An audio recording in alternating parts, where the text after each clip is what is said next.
Hello students, आज के video में हम आपको नॉन प्रॉफिट ऑर्गेनाइजेशन का एक कंप्लीट क्वेश्चन बताने जा रहे हैं, जैसा कि बोर्ड के एग्जामिनेशन में अक्सर पूछा जाता है। दिया हुआ है from the following receipt and payment account of sonic club and from the given additional information prepare income and expenditure account for the year ended 31 March 15, जिस डेट को हमको बनाना है, and the balance sheet as at that date. हमको receipt and payment account का data दिया हुआ है 31 मार्च 2015 का। सब्सक्रिप्शन से रिसीव हो रहा है, इंटरेस्ट ऑन इन्वेस्टमेंट आपको मिला है, सैलरी है, स्पोर्ट्स मटेरियल इन सब पे खर्च हुए हैं आपके, और क्लोजिंग फिगर हमारी की 1.6 लाख की क्लोजिंग फिगर बताई गई है। एडिशनल इन्फॉर्मेशन को अगर हम पढ़ें तो दिया हुआ है the club had received ₹20,000 for the subscription in 2013-14 for 14-15। 14-15 के लिए जो मिलना चाहिए था वो पहले से ही मिल चुका है, एडवांस से। सैलरी आपकी क्या बोली है, 11 मंथ्स की पे की गई है, और होते हैं ईयर में 12 मंथ्स। इसका मतलब 1 मंथ की हमारी आउटस्टैंडिंग होगी, देना बाकी होगा। स्टॉक ऑफ स्पोर्ट्स मटेरियल की बात करते हैं, जो आपका 31 मार्च 14 जो हमारी बिगनिंग डेट है, बिगनिंग डेट पे 3 लाख के थे, और क्लोजिंग डेट 31 मार्च 15 को 6.5 लाख के बताए गए हैं। तो स्टार्ट करते हैं सबसे पहले हमारे को क्वेश्चन में, क्योंकि बोला है हमको interest at the rate of 8% 40,000 मिला है, बट कहीं पे भी हमारे को इन्वेस्टमेंट की वैल्यू नहीं दी है वैसे, क्योंकि हमको बैलेंस शीट में इन्वेस्टमेंट को एज एसेट्स रिकॉर्ड करना है। तो सबसे पहले मैंने इन्वेस्टमेंट को वैल्यूएशन करने का काम किया है। तो कैलकुलेशन ऑफ इन्वेस्टमेंट मैंने लिख दिया, और क्वेश्चन में मैंने लिखा हुआ है इफ इंटरेस्ट इज ₹8, तो उस कंडीशन में हमारे इन्वेस्टमेंट की वैल्यू कितनी होगी, ₹100 होगी। अगर ₹100 हमारे इन्वेस्टमेंट की वैल्यू हो तो हमारे को इंटरेस्ट कितना मिलेगा, 8% के रेट से ₹8। तो यहाँ पे तो हमारे को 40,000 इंटरेस्ट मिला है, तो मैंने लिखा if interest is ₹40,000 then the value of investment will be 40,000 into 100 divided by 8 करेंगे, और आपको वैल्यू जो मिलेगी 5 लाख। इसका मतलब हमने 5 लाख रुपीज इन्वेस्टमेंट जो किया था उस पर हमारे इंटरेस्ट आ रहे हैं आपके 40,000। आगे चलते हैं, क्योंकि क्वेश्चन में कहीं पर भी ओपनिंग कैपिटल की इंफॉर्मेशन नहीं दी है, तो सबसे पहले हमको ओपनिंग बैलेंस शीट बना लेना चाहिए।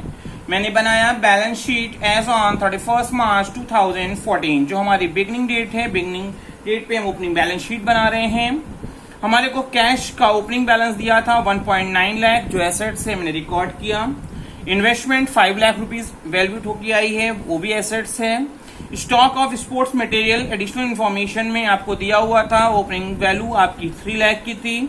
इसके अलावा कोई भी आइटम हमारा एसेट साइड का नहीं पता है, हमारे को दिया हुआ नहीं है, और आपको पता है कि आपके assets is equal to liabilities होना चाहिए। अब हम चलते हैं लायबिलिटीज साइड। वहां पे हमारे को दिया हुआ है कि हमको 13-14 में ही सब्सक्रिप्शन की कुछ अमाउंट 14-15 में जो मिलना चाहिए वो मिल गई थी। तो वो क्या होगा, हमारे लिए लायबिलिटी होगी। हमने एडवांस जो पैसा ले लेते हैं वो मेरी लायबिलिटी होती है। मैंने दिखाया एडवांस सब्सक्रिप्शन ईयर के स्टार्टिंग डेट पे ₹20,000 से।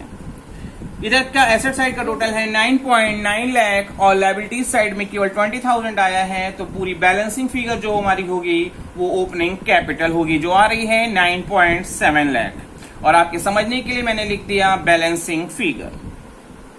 अब हम बनाएंगे income and expenditure account. Income and expenditure account, जिस डेट को हम अपना स्टेटमेंट बना रहे हैं 31 मार्च 2015 को, मैंने लिख दिया for the year ending 31 March 15। हमारे कॉलम होते हैं expenditure amount, income amount. Question में स्टार्ट हम पहले कर रहे हैं एक्सपेंडिचर साइड से। हमने लिखा 2 सैलरीज, जो हमारे पेमेंट साइड में रिकॉर्ड थी 3.3 लाख से, और क्वेश्चन में मेंशन था कि 11 मंथ्स की पे ऑफ की गई है। हम बना रहे थे जो स्टेटमेंट वो ईयरली बना रहे हैं, और ईयर में होते हैं 12 मंथ्स, और हमने 11 मंथ का 3.3 लाख पे किया है, जिसका मतलब 1 महीने का ड्यूज है, आउटस्टैंडिंग है, जिसकी वैल्यू आएगी 30,000। कैसे आएगी, 3.3 लाख 11 मंथ के लिए, तो 1 मंथ की कितनी हो गई आपकी 30,000, और ये क्लोजिंग डेट पे हमारी आउटस्टैंडिंग होगी। तो ऐसी कंडीशन में ये हमारी इस टाइमिंग पीरियड का खर्चा है, जिसको इंक्लूड करना हो करके हम बार फिगर दिखाएंगे 3.6 लाख, क्योंकि आज नहीं तो कल हम जब देंगे तो हमारा खर्चा इसी टाइमिंग पीरियड से रिलेटेड माना जाएगा। आगे चलते हैं। स्पोर्ट्स मटेरियल कंज्यूम निकालना होगा। हमारे को ओपनिंग स्टॉक दिया हुआ था 3 लाख का, परचेज हमने किए हैं 4 लाख रुपीस के परचेज किए हैं, और क्लोजिंग स्टॉक हमारे को 6.5 लाख का दिया हुआ था, जिसको हम लोग क्या करते हैं, सब्सट्रैक्ट कर देते हैं, क्योंकि किसी भी चीज का जब हम कंजम्पशन निकालते हैं तो opening stock plus purchase minus CL stock, तो opening stock 3 lakh plus purchase 4 lakh, total हो गया 7 लाख, और जिसमें से हमने क्लोजिंग स्टॉक के 6.5 लाख सब्सट्रैक्ट कर दिए तो 50,000 वैल्यू बची, जो हमारा क्या होगा, मटेरियल, स्पोर्ट्स मटेरियल कंज्यूम। अब हम चलते हैं इनकम साइड में। इनकम साइड में जब चलेंगे तो हमारे को सब्सक्रिप्शन दिया हुआ था पहले से 6.6 लाख रुपीज होल ईयर में हमको रिसीव हुआ था, और क्वेश्चन में मेंशन था कि 13-14 में ही हमारे को 14-15 का रिसीव हो गया था, मतलब ईयर की स्टार्टिंग में ही एडवांस था, और एडवांस ओपनिंग डेट पे जो होता है वो प्लस किया जाता है। तो हमने क्या कर लिया, उसे आपके 20,000 रुपीज वैल्यू प्लस की, और फिगर हमारी आ रही है 6.8 लाख। इंटरेस्ट ऑन इन्वेस्टमेंट हमको रिसीव हुआ था, जो हमारी क्या है, रेवेन्यू रिसीव्ड है, तो हम अपने इनकम साइड पे रिकॉर्ड करेंगे, और जितना मिला है वो पूरा मिला है, उसमें कोई भी ड्यूज नहीं है या कोई एक्स्ट्रा नहीं है, तो पूरी 40,000 के अमाउंट हमने अपनी इनकम साइड में रिकॉर्ड कर दी। अब हमको देखना होगा कि हमारे किधर का टोटल ज्यादा है, तो क्योंकि आपकी इनकम साइड में 6.8 लाख सब्सक्रिप्शन की और 40,000 आपके इंटरेस्ट ऑन इन्वेस्टमेंट के रिकॉर्ड हुए हैं, टोटल वैल्यू है 7.2 लाख, और एक्सपेंडिचर साइड में हमने सैलरी के 3.6 लाख और 50,000 स्पोर्ट्स मेडल कंज्यूम के रिकॉर्ड किए, वैल्यू इधर की है 4.1 लाख। आपका एक्सपेंडिचर की वैल्यू साइड में खर्च टोटल कम आ रहा है, तो जो भी डिफरेंस वैल्यू आएगी वो हमारा क्या होगा, सरप्लस होगा, जिसे हम लोग क्या करेंगे, एक्सपेंडिचर साइड में रिकॉर्ड करेंगे। और किस नाम से रिकॉर्ड करेंगे, to excess of income over expenditure 3.1 lakh. दोनों साइड का टोटल हमने टोटल करके लिख दिया है। अब हमको बनाना होगा क्लोजिंग डेट पे बैलेंस शीट। बैलेंस शीट हम बनाएंगे 31 मार्च 2015 को। कॉलम आप सभी को पता है, कॉलम हमारा क्या होता है, लायबिलिटीज अमाउंट, एसेट्स अमाउंट। सबसे पहले हम एसेट्स पे वर्क कर ले रहे हैं। आपको रिसिप्ट एंड पेमेंट अकाउंट में सबसे लास्ट में बैलेंस शीट ही लिखी हुई थी, बैलेंसिंग फिगर क्लोजिंग डेट की 1.6 लाख, जिसको मैंने एसेट साइड रिकॉर्ड किया। इन्वेस्टमेंट हमारे 5 लाख रुपीस के थे, और स्पोर्ट्स मटेरियल की क्लोजिंग स्टॉक हमारे को 6.5 लाख बताई है, जिसको हम लोग एसेट साइड में रिकॉर्ड करेंगे। इसके अलावा और कोई भी आइटम एसेट साइड का नहीं दिया है। अब हम चलते हैं लायबिलिटीज साइड। तो लायबिलिटीज में हमारे को आउटस्टैंडिंग सैलरी 30,000 से दी हुई है। कैसे निकली थी, क्योंकि क्वेश्चन में मेंशन था कि 11 मंथ का हमने पे किया है, तो एक महीने का जो ड्यूज था वो हमारी लायबिलिटी है, आज नहीं तो कल हमको देना पड़ेगा, वो हमने इसे 30,000 से रिकॉर्ड किया है। आपको अब क्या करना होगा, कैपिटल की एडजस्टमेंट करनी होगी। कैपिटल ओपनिंग हमको पता है, जो ओपनिंग बैलेंस शीट हमने बनाई थी उसमें हमारी 9.7 लाख आपकी ओपनिंग कैपिटल आई थी, और इनकम एंड एक्सपेंडिचर अकाउंट बनाने से हमको सरप्लस मिला है, जो हम इस कैपिटल में एड ऑन कर देंगे। अगर डिफिशिट आई होती तो उस कंडीशन में इसे हम लोग को क्या करना होता, सब्सट्रैक्ट करना होता, तो हमने इसमें ऐड किया, और फाइन फिगर आपकी 12.8 लाख रुपीज बाहर रिकॉर्ड की जाएगी। आपने क्वेश्चन सही किया है या गलत किया है, इसको आप चेक कर सकते हो। तो इसके लिए आपको देखना होगा कि आपके बोथ साइड का टोटल सेम आ रहा है कि नहीं आ रहा है। तो हमने दोनों साइड का टोटल किया, चेक किया, और आपकी वैल्यू आ रही है 13,10,000। इसका मतलब हमारे जो क्वेश्चन किया है वो एकदम सही है, उसमें कोई भी डाउट नहीं है। होपफुली आपको क्वेश्चन समझने में कोई भी डाउट नहीं हुई होगी। आइए और एक क्वेश्चन लेते हैं, ताकि आपको इस तरह का कॉन्सेप्ट एग्जामिनेशन में अगर आ जाए करने को, तो आप आसानी से उसे सॉल्व आउट कर सकें। दिया हुआ है the following is the receipt and payment account of hospital. कोई हॉस्पिटल है नॉन प्रॉफिट ऑर्गेनाइजेशन का, जिसकी आपको 31 मार्च 15 को रिसिप्ट एंड पेमेंट अकाउंट दी गई है। कुछ रिसीविंग्स हमारे को बताई गई है, जिसमें बताया subscription, donation, interest on investment, charity source से मिल रहा है, ग्रांट से मिला है, और कुछ पेमेंट्स हमने किए जिसमें medicine, fees to directors, salary, equipment purchased, charity show पे कुछ खर्चे हुए हैं, सैलरी एक्सपेंसेस, और फाइनली हमारी क्लोजिंग फिगर बताई गई है, कितना पैसा हमारे पास क्लोजिंग डेट पे बैलेंस पड़ा हुआ है। अब हमको क्या करना होगा, आगे एडिशनल इन्फॉर्मेशन हमारी दी है, तो आपको 1 अप्रैल 14 और 31 मार्च 15 ये बिगनिंग डेट का डेटा है, और ये आपका क्लोजिंग डेट का डेटा है।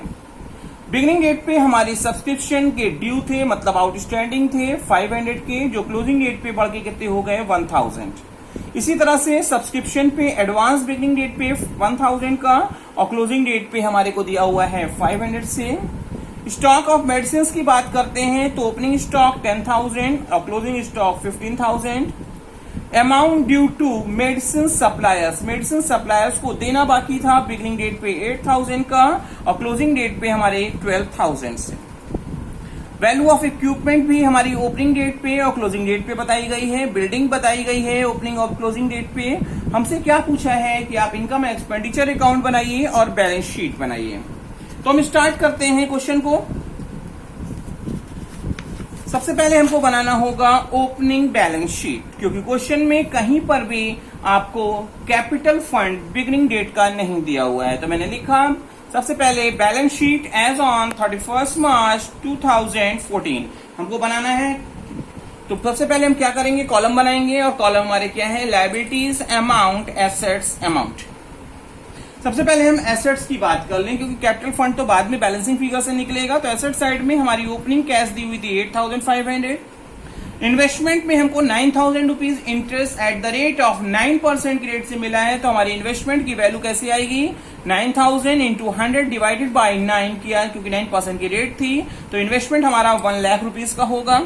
बिगनिंग डेट पे आउटस्टैंडिंग सब्सक्रिप्शन 500 के बाकी थे, मिलने बाकी थे, जो हमारी एसेट्स हैं।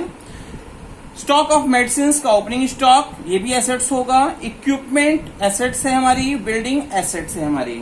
जो भी आइटम हमारे एसेट से रिलेटेड थे हमने इसे एसेट साइड में रिकॉर्ड कर लिया। अब हम चलते हैं लायबिलिटी साइड। तो हमारे को क्वेश्चन में दिया था कि मेडिसिन सप्लायर्स को अमाउंट ड्यू है देने को, जो बिगनिंग डेट पे 8,000 की थी, हमने ओपनिंग बैलेंस शीट में 8,000 से रिकॉर्ड किया है। एडवांस सब्सक्रिप्शन बिगनिंग डेट पे 1,000 से बोला था, जो हम पैसा किसी से एडवांस ले लेते हैं वो हमारी क्या होती है, लायबिलिटीज होती है, जिसे हमने लायबिलिटी साइड में रिकॉर्ड किया है। आप सभी को पता है कि बैलेंस शीट के दोनों साइड का टोटल इक्वल होना चाहिए। तो हमने क्या किया है, एसेट साइड का टोटल हमारा आ रहा है 2,14,000 और लायबिलिटी साइड में देख रहे हैं तो 8,000 और 1,000 ही हमारे केवल दो आइटम अभी तक हमारी नॉलेज में है जो इनको रिकॉर्ड किया गया है। तो डिफरेंस फिगर जो हमारी आएगी वो हमारी क्या होगी, कैपिटल फंड होगी। और अपने समझने के लिए मैंने लिख रखा है balancing figure.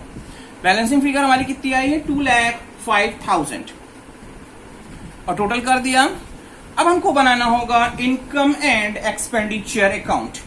Income and expenditure account हमको बनाना है 31 मार्च 2015 को। हमारा कॉलम है एक्सपेंडिचर अमाउंट, इनकम अमाउंट। तो स्टार्ट करते हैं एक्सपेंडिचर साइड से, क्योंकि एक मेडिसिन कंज्यूम नहीं दिया हुआ है। एक बात ध्यान रखेंगे, अगर मेडिसिन कंज्यूम या किसी भी चीज का कंजम्पशन डायरेक्टली दिया है तो उसकी ओपनिंग स्टॉक, परचेज या क्लोजिंग स्टॉक को टच करने की जरूरत हमको नहीं होती है। हमने क्या किया, यहाँ पे ऐसा नहीं दिया तो मुझे कंजम्पशन निकालना होगा।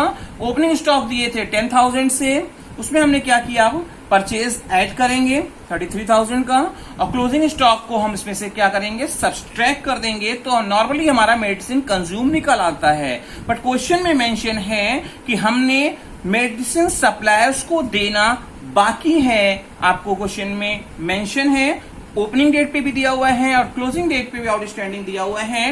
तो ओपनिंग वाला क्या किया जाता है, माइनस किया जाता है और क्लोजिंग वाला हम लोग क्या करते हैं, प्लस करते हैं। और ये सब करने के बाद हमारी फिगर आ रही है 32,000, जो हमारा क्या होगा ड्यूरिंग द ईयर, जिस ईयर के लिए हम बना रहे हैं उस ईयर में हमारे मेडिसिन का खर्चा कितना आ रहा है, 32,000। फीस टू डॉक्टर, क्यों हॉस्पिटल है तो डॉक्टर्स वहां काम करेंगे, उनको फीस की वो पेमेंट होगा, वो हमारा खर्चा होगा। सैलरीज 27,000 खर्चा है। चैरिटी शो को ऑर्गेनाइज किया गया जिसपे खर्चा हुआ 4,000।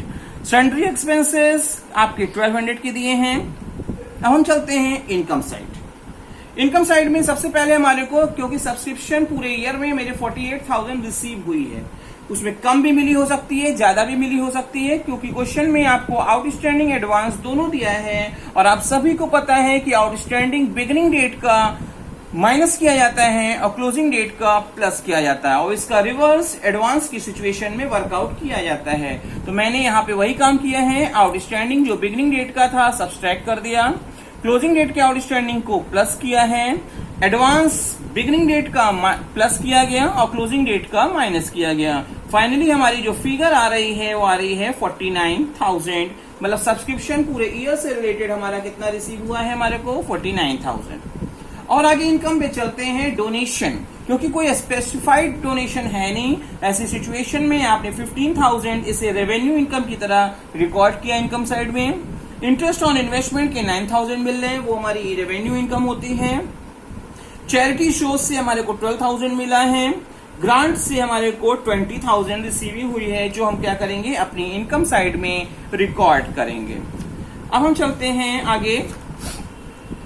हमारे को क्वेश्चन में दिए हुए थे इक्विपमेंट का ओपनिंग स्टॉक हमको बताया था।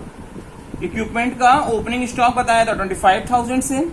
बाद में बोला था 15,000 के परचेज किए तो हमारे पास 40,000 हो जाने चाहिए, बट क्लोजिंग डेट पे हमारी फिगर बताई हुई है 33,000। 40,000 के प्रोडक्ट 33,000 के क्लोजिंग डेट पे हो गए। इसका मतलब कहीं ना कहीं या तो हमने सेल किया या तो फिर हो सकता है हमारा डेप्रिशिएट हुआ हो। तो ये हमने यहाँ कहीं क्वेश्चन में सेल तो लिखा नहीं है, तो ऐसी सिचुएशन में इससे डिफरेंस पी का जो वैल्यू कम हो रही है उसे हमने डेप्रिशिएशन की तरह ट्रीट किया है। इसी तरह से हम लोग अपनी बिल्डिंग पे और चलते हैं। तो बिल्डिंग की ओपनिंग वैल्यू थी 70,000 और क्लोजिंग डेट पे वैल्यू थी हमारी 65,000। ये भी वैल्यू फॉल कर रही है और वैल्यू फॉल करने का मतलब हमने इसे डेप्रिशिएशन की तरह रिकॉर्ड किया है। अब हमको देखना होगा कि हमारा टोटल किसका ज्यादा है, इनकम ज्यादा है या एक्सपेंडिचर ज्यादा है। तो आप ये देखेंगे तो आपकी इनकम साइड का टोटल 1,05,000 आ रहा है, जो ज्यादा है। और इसे अब हम लोग अपने एक्सपेंडिचर से जब सब्सट्रैक्ट कर देंगे तो हमारी फिगर का जो डिफरेंस आएगा 4,800 का आएगा, जो एक सरप्लस की तरह ट्रीट किया जाएगा, जो गेन की तरह ट्रीट किया जाएगा। और इसे हम लोग अपने एक्सपेंडिचर साइड में ही रिकॉर्ड करेंगे। और हम लिखते क्या हैं, एक्सेस ऑफ इनकम और एक्सपेंडिचर। सबसे लास्ट में क्वेश्चन की हम सबको बैलेंस शीट बनानी होगी, क्योंकि हमको चेक करना होता है कि हमने जो क्वेश्चन किया है वो सही किया है या नहीं किया है। तो हम बैलेंस शीट अब हम बनाने जा रहे हैं। दिया हुआ है balance sheet as on 31 March 2015। Closing date पे क्लोजिंग बैलेंस शीट बनेगी। कॉलम पता है liabilities amount, assets amount. Cash in hand के closing figure receipt and payment account में ही दी हुई थी 8,300 से। इन्वेस्टमेंट कोई परचेज या सेल तो की नहीं गई, तो जो बिगिनिंग डेट पे थी वही कंटिन्यू कर रही है। आउटस्टैंडिंग सब्सक्रिप्शन क्लोजिंग डेट पे 1,000 के थे। स्टॉक ऑफ मेडिसिन का जो स्टॉक है वो एसेट्स है, वो आपको एसेट साइड में क्लोजिंग स्टॉक दिखाया गया। इक्विपमेंट का क्लोजिंग स्टॉक 33,000 था और बिल्डिंग का 65,000 था। आपको पता है कि आपके एसेट्स और लायबिलिटीज दोनों साइड का टोटल सेम होना चाहिए, तो एसेट्स वर्क तो हमने कर लिया। अब हम लायबिलिटीज की ओर चलते हैं। लायबिलिटीज में आउटस्टैंडिंग में आपको मेडिसिन सप्लायर्स को देना बाकी था, वो हमारी क्या है, लायबिलिटी है। क्लोजिंग डेट पे 12,000 से दी गई है। एडवांस सब्सक्रिप्शन क्लोजिंग डेट पे हमारी 500 दिए हैं, जो हमने एडवांस ले लिया, उस पे अकॉर्डिंग हमको काम करना, हमारी लायबिलिटी होगी। अब हम बात करेंगे कैपिटल फंड की, जिसकी ओपनिंग फिगर हमारी ओपनिंग बैलेंस शीट से 2,05,000 रुपीज मेजर होके आई थी। और इसमें क्योंकि हमारे को सरप्लस हुआ इनकम एक्सपेंडिचर अकाउंट में, तो हम सरप्लस को क्या करते हैं, ऐड करते हैं। अगर हमारे एक्सपेंडिचर ज्यादा होते और इनकम कम होती तो डिफिसिट आती, और डिफिसिट की फिगर इसमें से सब्सट्रैक्ट की जाती उस सिचुएशन में। क्योंकि यहाँ सरप्लस आया है तो हम यहाँ पे ऐड करके फिगर अपनी बाहर रिकॉर्ड कर रहे हैं। अब हमको चेक करना होगा कि हमारे दोनों साइड के टोटल इक्वल आ रहे हैं कि नहीं आ रहे हैं। तो हमने देखा कि हमारे दोनों साइड के टोटल सिमिलर हैं, तो ऐसी सिचुएशन में हमारा क्या आएगा, 2,22,300, जो हमारा बता रहा है कि आपने जो क्वेश्चन किया है वो एकदम सही है। होपफुली आपको कोई भी डाउट नहीं होगी, क्वेश्चन को समझने में कोई डाउट नहीं है, कोई भी प्रॉब्लम्स नहीं हो रही होगी। तो आप इसे अपने कॉपी पे रिकॉर्ड करेंगे और ज्यादा से ज्यादा इस वीडियो को समझने की कोशिश करेंगे, ताकि आपको एग्जामिनेशन हॉल में इस तरह के क्वेश्चंस को करने में कोई भी प्रॉब्लम ना आए।